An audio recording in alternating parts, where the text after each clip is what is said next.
시드니 힐교회 아침 경건의 자리에 나오신 여러분들을 축복합니다. 이 시간 우리가 함께 묵상하면서 우리를 부르신 하나님 앞으로 나아가도록 하겠습니다.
오늘 아침 우리에게 주신 하나님의 말씀은 예레미야 49장 1절로부터 6절까지의 말씀입니다.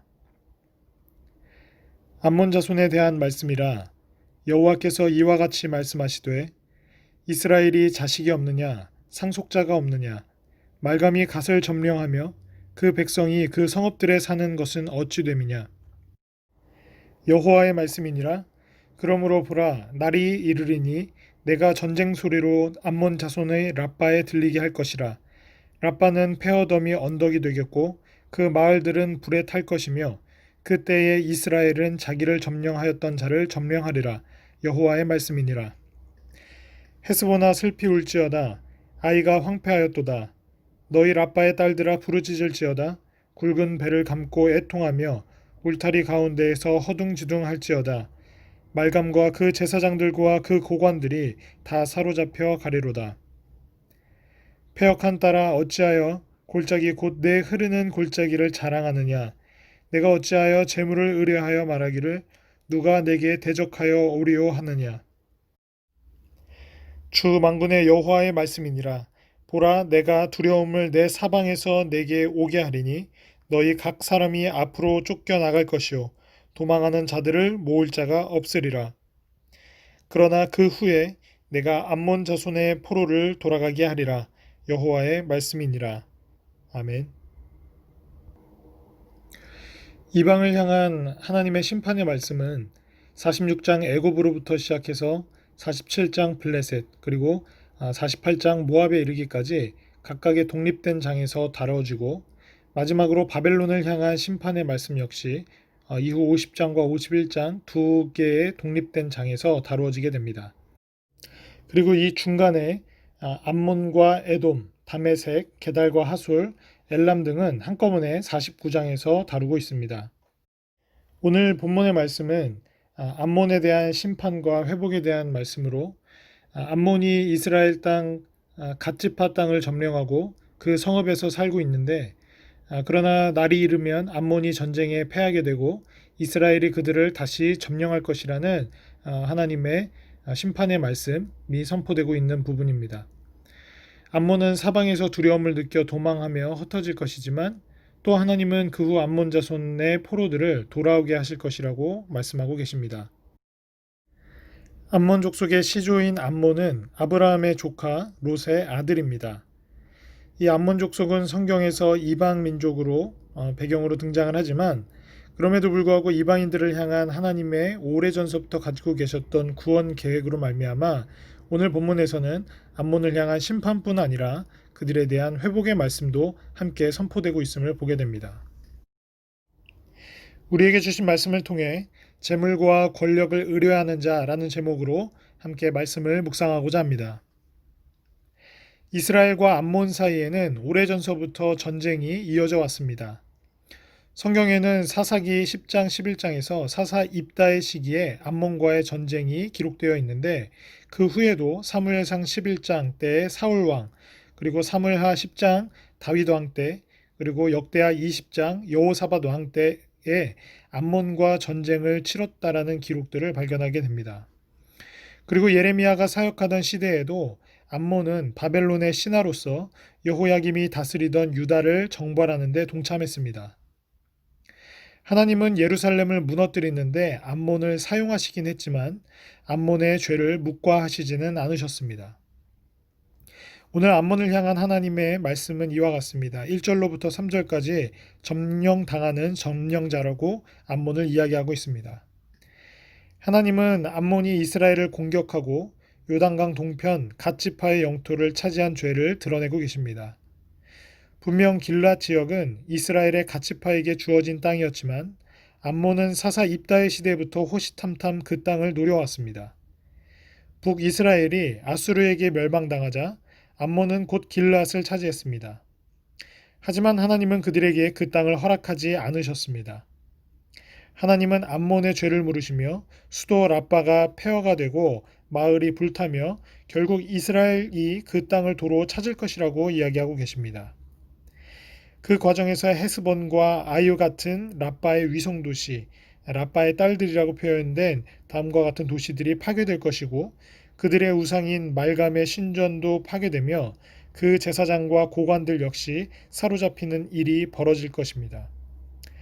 성경은 모든 나라의 영토는 하나님이 주신 것이라고 선언하고 있습니다. 만약 이를 어기고 다른 나라의 땅을 탐내고 빼앗으면 결국 그 때문에 도리어 망하게 됩니다. 이는 우리 개인의 경우에도 마찬가지입니다. 내게 주어지지 않은 것을 탐내고 다른 이들의 것을 빼앗아 누리려 하는 자는 잠깐 잘 되는 것처럼 보일지 모르나 결국 모든 것을 빼앗기게 됩니다. 참된 지혜는 하나님이 허락하신 것에 자족하며 다른 사람과 비교하지 않는 것입니다. 두 번째 본문 4절로부터 6절까지 어리석은 것을 의뢰한 암몬 자손에 대해 하나님은 질책하고 계십니다. 하나님은 암몬을 패역한 딸이라 부르시는데 이는 과거 롯의 두 딸이 아버지로부터 아들을 얻었고 그들이 모압과 암몬의 조상이 되었던 역사를 떠올리게 합니다. 하나님은 암몬이 흐르는 골짜기를 자랑한다고 말씀하시는데 암몬은 물이 흐르는 비옥한 골짜기에서 풍부한 농산물을 수확하며 부를 축적했고 이 골짜기는 군사적으로도 천혜의 방어벽이 되기도 했습니다. 그러나 아무리 재물이 많아도 아무리 군사적 환경이 유리하다 해도 하나님의 심판을 피할 수는 없습니다. 결국 그들이 가진 재물과 힘은 흘러가 버리는 것에 불과했습니다. 이후 암몬은 바벨론을 도와 유다를 공격했지만 결국 그들도 바벨론의 미움을 사서 바벨론에게 정벌당하고 말았습니다. 하나님은 자기 백성 유다를 치는 회초리로 암몬을 사용하셨지만 재물을 의지하며 하나님을 따르지 않았던 암몬 역시 심판을 당하고 말았습니다. 다만 하나님은 암몬을 완전히 진멸하지는 않으시는데 이는 롯의 자손에 대한 하나님의 최소한의 배려를 찾아볼 수 있는 부분입니다. 암몬처럼 재물과 자기 손에 힘을 의뢰하는 자들이 경험할 최후는 멸망밖에 없습니다. 실로 재물이나 권력은 흘러가는 것과 같아서 잠시 있다가도 사라져버리는 헛된 것입니다. 참된 지혜자는 영원히 계시는 하나님과 그분의 진리를 의지하는 사람들입니다. 역사를 살펴보면 사람들은 언제나 재물과 권력을 얻으려고 싸우고 이 두 가지를 의뢰하면 안전할 것이라 착각하다가 패망을 당해왔습니다. 그것들을 의뢰하는 것이 어리석음을 알면서도 그렇게 행동하다가 망하는 것입니다. 하나님의 백성은 달라야 합니다. 오늘 이 아침 재물과 권력에 대한 욕망 때문에 하나님을 잊고 살고 있는지는 아는지 점검하는 시간이 되기를 축복합니다. 함께 기도하겠습니다. 온 세계와 열방과 역사를 지으시고 운영하시고 또한 완성하시는 여호와 하나님, 오늘 아침 말씀을 통해 우리가 참된 지혜 있는 자들이 무엇을 의지하고 무엇을 바라야 하는지를 깨닫게 하시니 참으로 감사드립니다. 오늘 재물과 자신들의 상황과 권력을 의지하고 하나님의 뜻과 다른 방향으로 다름질하였던 암몬 자손을 향한 하나님의 심판과 또한 역사적인 성취를 바라보면서 우리가 오늘날 오직 하나님의 손길에만 역사를 주관하시고 완성하시는 하나님의 방향에만 우리들의 시선과 발걸음을 함께해야 함을 고백하게 됩니다.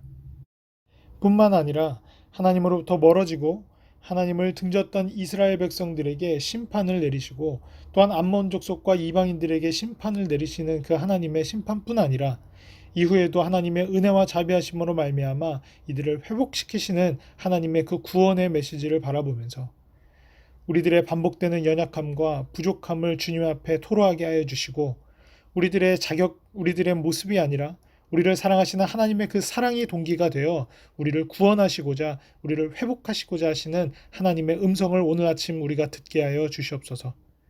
그리하여서 오늘날 우리가 우리를 구원하신 하나님과 함께 하나님의 방향으로 다름질할 뿐만 아니라 하나님의 그 구원의 사랑과 은혜를 날마다 누리며 오늘 하루를 승리로 선포하는 주의 백성들이 될 수 있도록 오늘 하루를 축복하여 주시옵소서.